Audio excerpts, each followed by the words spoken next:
কোনো দলের বিপক্ষে নয়, বরং এই সংস্কারগুলো হচ্ছে বাংলাদেশের পক্ষে, জনগণের পক্ষে।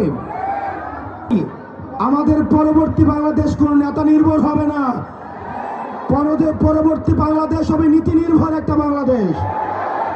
এবং এই বাংলাদেশ বিনির্মাণে অবশ্যই আমাদের সবাইকে একসাথে তরুণ প্রজন্মকে ঐক্যবদ্ধ করতে হবে। কোনো গোলামিকে প্রশ্রয় দেওয়া যাবে না।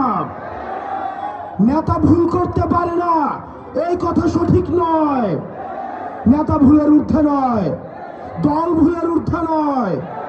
মনে রাখতে হবে সব সময় আমাদের রাষ্ট্রই হচ্ছে প্রধান, এবং রাষ্ট্রের জন্য মনে রাখতে হবে নেতা নির্ভর দেশ নয়, আমাদেরকে নীতি নির্ভর দেশ পরিচালনা করতে হবে।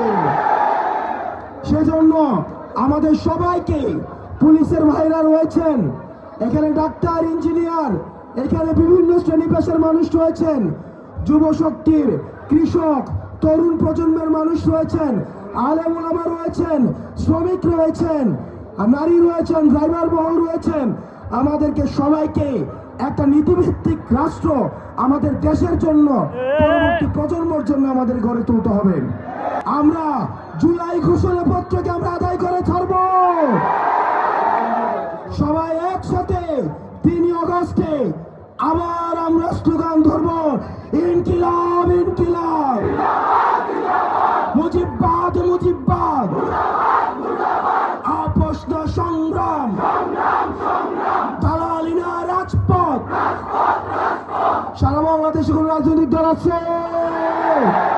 মুন্সিগঞ্জে কোন রাজনৈতিক দল আছে?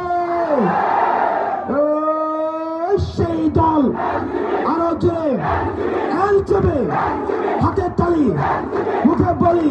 আমরা আজকে আপনাদের বীরের মুন্সিগঞ্জে এসেছি,